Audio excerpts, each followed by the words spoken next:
Tumatalo, may damit tayo dito.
Ano ito? Likod tayo. Makaw tadi diri. Itaw.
Kan ang kadala niya.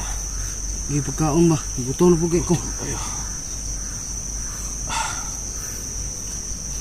Grabe yung sinapit ko sa kanilang kamay. Grabe yung bugbog yung dinanas ko. Pinapakita pa nila sa akin. Dapat yung iwasan. May alaga si Tim yung dalawa. Yung maitim. Andun sa bahay niya.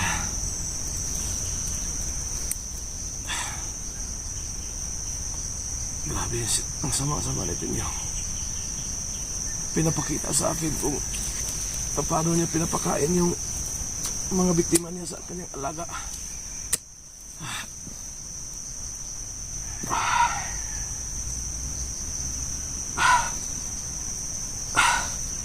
Ang sama sa Riksan eh. Ikuha na ni Timyong eh. Sa Riksan, ba't mo iniwan sa Riksan? Nagpangusilon mi nila. Nakadagan ko ba? Mga kapinap. Saan mo sila last na nakita? Saan mo sila nahuli nakita? Dun sa kabilang bundok. Pinagbubugbog sila ni Demyong. Kailangan na makuha natin sila. Sa lalong madaling panahon, hindi pwede na makadali na nitin yung dalawa doon sa kanyang bahay. Mabuti na lang. May naawa sa akin. Itinakas niya ako. Isa sa tawa ni Timyong. Itinakas niya ako. Pinatay niya yung dalawang kasama niyang nagbantay. At dali niya akong pinapalay sa bahay. Mabuti. Kaya naiwan ako doon banda sa nakita mo kasi nagpapahabol siya para lang maligtas ako.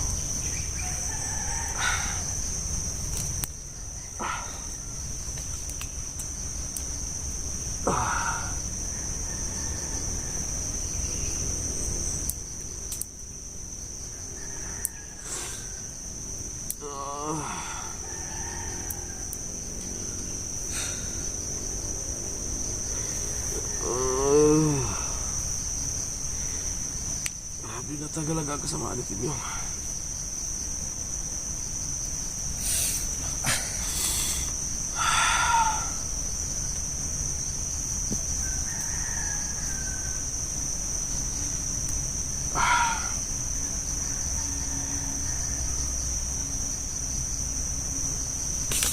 Hey, malakaw ta rin. Sige, kuwanta ito nila.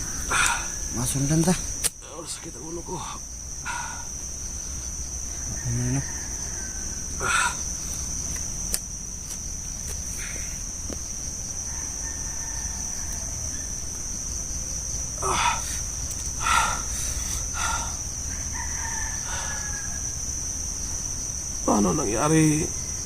Paano nangyari na nadakip sila ni Timyong? Gambos mo eh.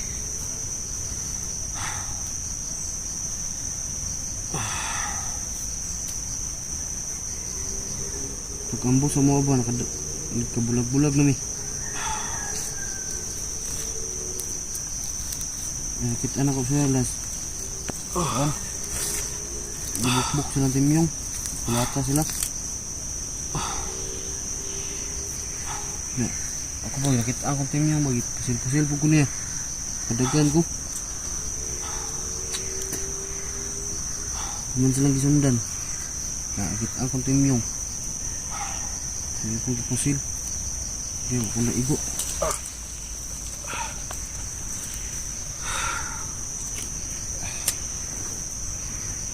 Tubig lagi.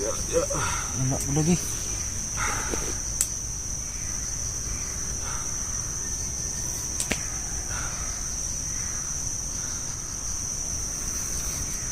Mabuti na lang na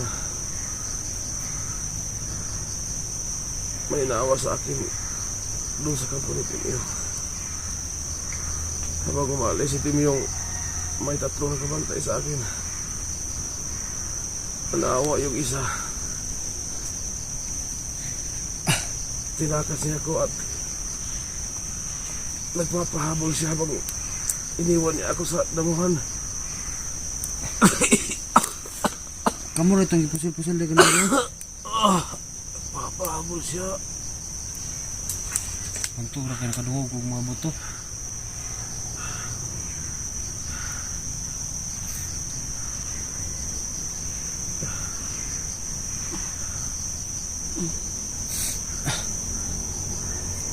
Sige, pawal lang sa dagay.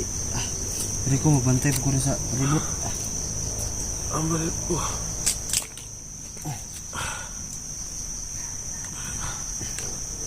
Binigay sa akin ang balit ko. Iniwan niya. Yung tumulong sa akin, nag-iwan siya ng barela. Kasi hindi na niya kaya yung ginawa ni Timyong. Kaya pinatakas siya ako. Kung sino man yun, Nagpapasalamat ako sa kanya.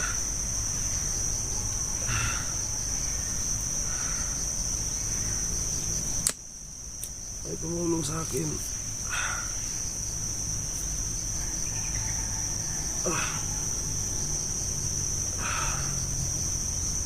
Raven, lapit dito.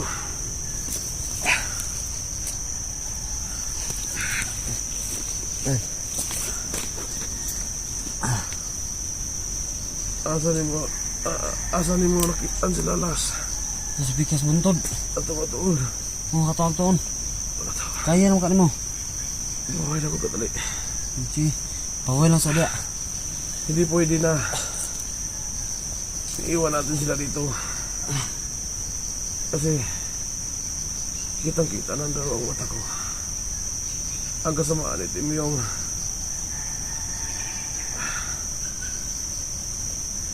Sa harapan ko mismo. Kung paano niya pinapakain yung mga biktima niya. Maraming bihag andun sa kuiba. Maraming biktima si Timyong. May mga bata, babae, dahil pinapakain niya sa kanyang talaga. Sa tuwing araw ng Biyernes, pinapainom niya ng dugo yung alaga niya, tapos pinapakain yung mga laman. Sabi na tayo yung sa malitin yung mga tol, no? Buti na lang may naawa sa akin. Tinatakas siya ako. Dahil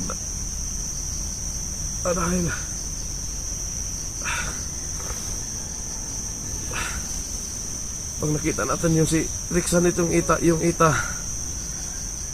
hanapin natin yung taong tumulong sa akin. Sige. Baka anong gawin Timmy yung pag nalaman ni Timmy.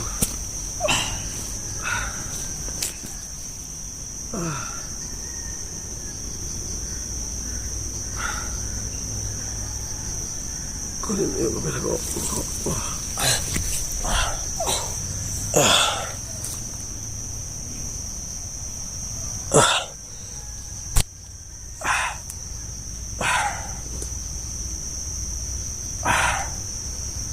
Sayan. Ako pinagpapasalamat. Nabinigyan tayo ng pagkakataon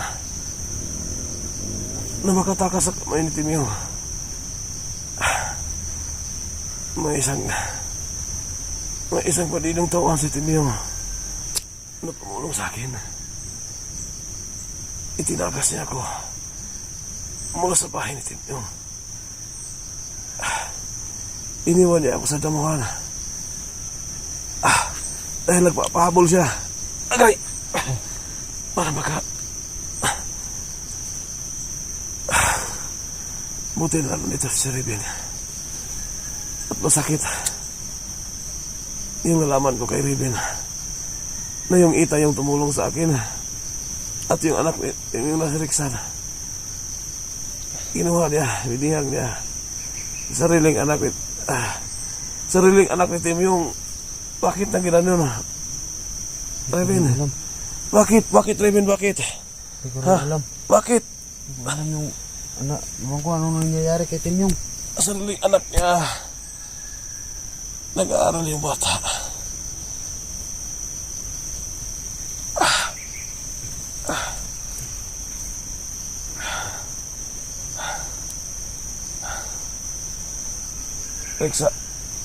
Rixan, wala na.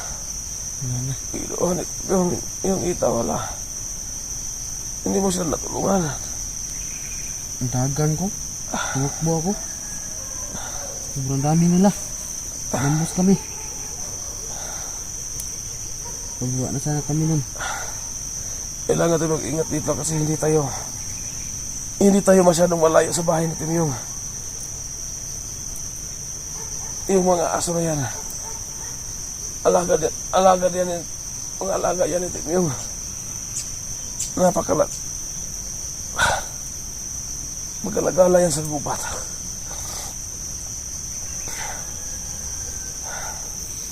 Siya mo na mukhaon, siya po ng mga kuan, tao.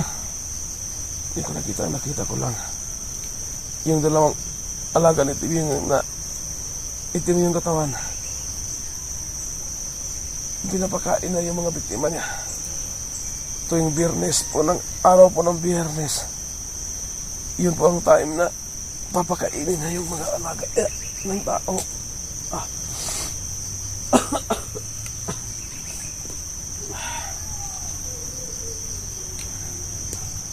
Maraming tauhan si Timyong. Marami siyang tauhan. Marami siyang commander na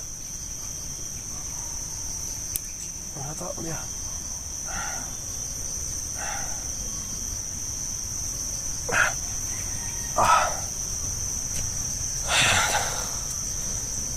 Kitang-kita ko yung kasamaan ni Timyong. Sa lalo't madaling panahon, kailangan mabawi natin yung Seriksan at yung Eta. Kasi alam ko kung ano yung gawin ni Timyong. Kasi kitang-kita ko ng dalawang mata wala siyang pinipili. Pag ipa'y napapakain niya sa kanyang mga alaga. Di tayo alas ito, Reben, hanggat hindi natin dala pa yung dalawa. Reben na, Reben. Sige. Intindihan mo.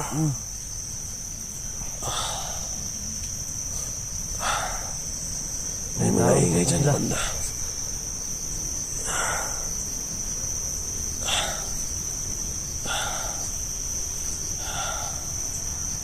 Pahinga muna ako saglit. Nanakit yung katawan ko sa bugbog. Wow.